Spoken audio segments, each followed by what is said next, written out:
Hello and welcome to the shed for a bit of maintenance. If you watched my last video, you'd have heard me talking about the perished fuel sender unit cover, this rubber thing here, and the last fella he tried to repair it with a bit of sellotape, which unsurprisingly didn't work. So that's completely knackered. It's had it,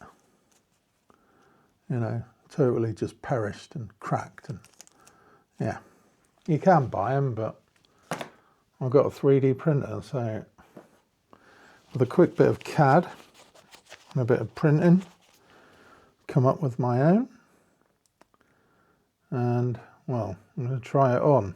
I had cut that one off before because I had to use it to measure to make the new one, but this is the first try on here. It's a nice flexible material, so hopefully my measurement, oh look at that, my measurements are good, and they are, as long as the wire will go in the slot just like that. That's perfect. Now it's a bit fatter than the old one because the old one has a recess part there where the wires go, which means there's a lump on the back, and obviously you can't 3D print that very well. If that was flat on the printer bed, it would have to put a load of support to do this edge, and that would look horrible. So I thought maybe it's tight and the seat sits on that, but the seat has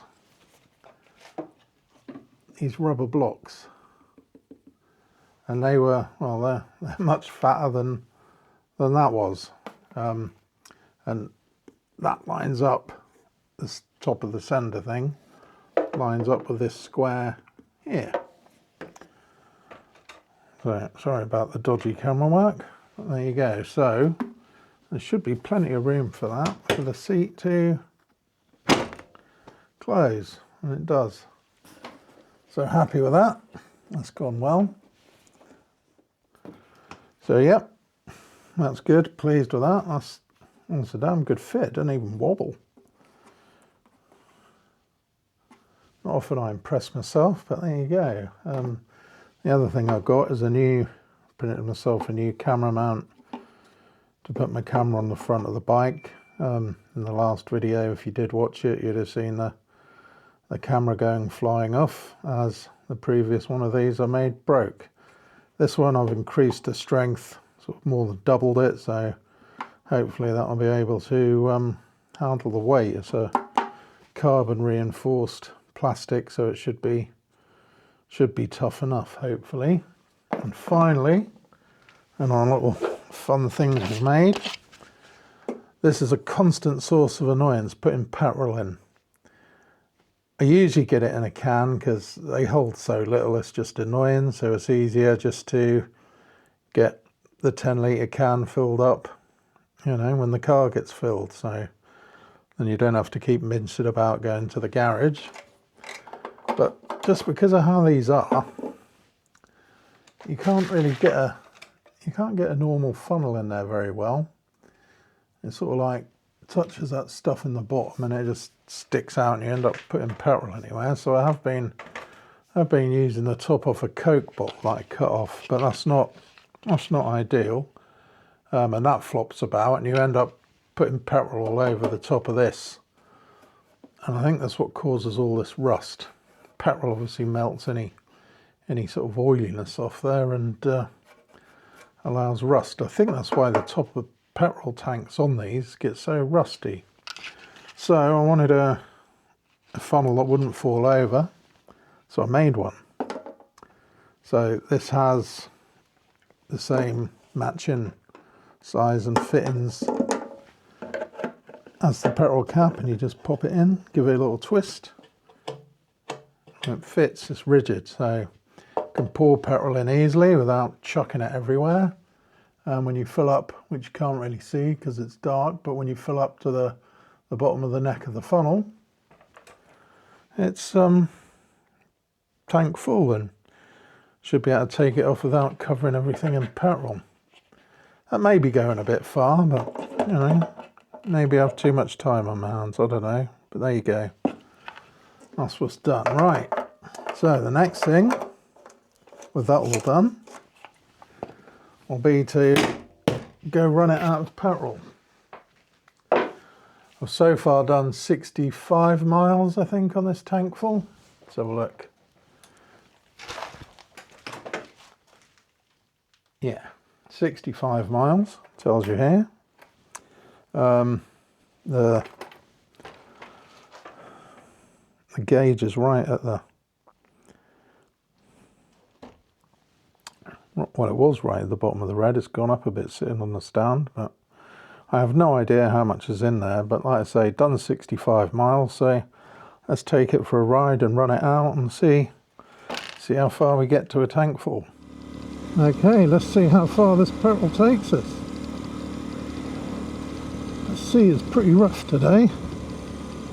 Hope you can see it.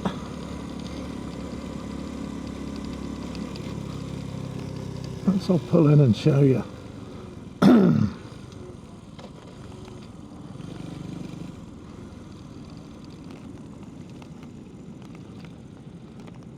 you go, look at that. A little bit rough.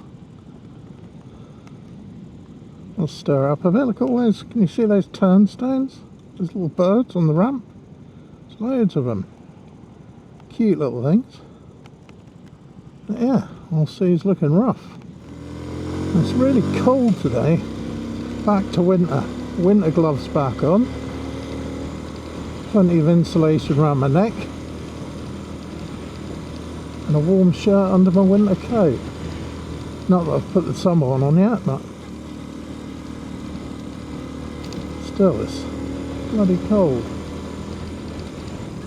I'm going to go this way and try and keep to the smallest roads because I don't know when this thing is going to run out. Could have 1 mile, we could have 20, who knows. I mean, I've kept this tank full to do this with, but I've been sort of doing a lot of various kind of riding. I've been going flat out of it and riding down some tracks, first and second gear and stuff. It should be a good general approximation of what it'll do.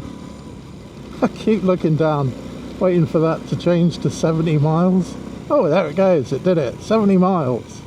So we know we can do at least that. Try and avoid the puddles all we can. Keep cubby a bit clean.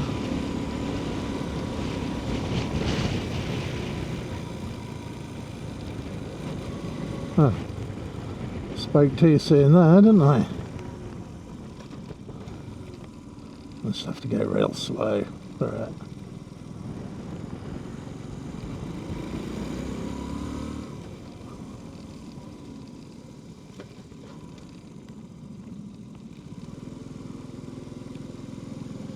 Through we go. Give that old pheasant time to see us. Go on, clear off.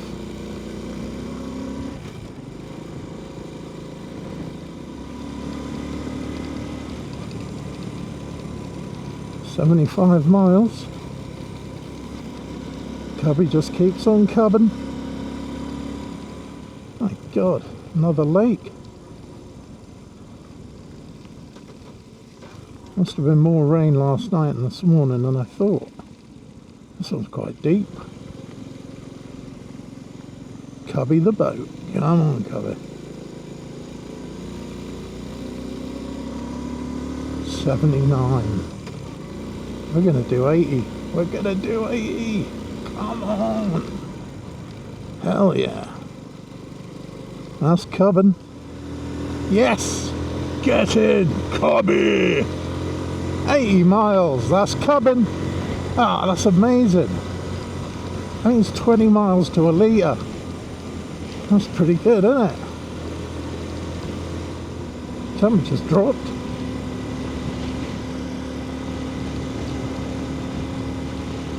.7 now.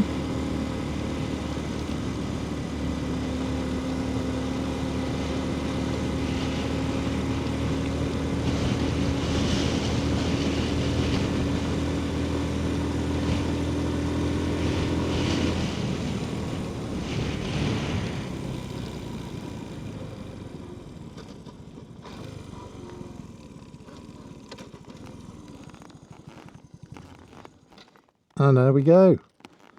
We have stopped. Nothing left.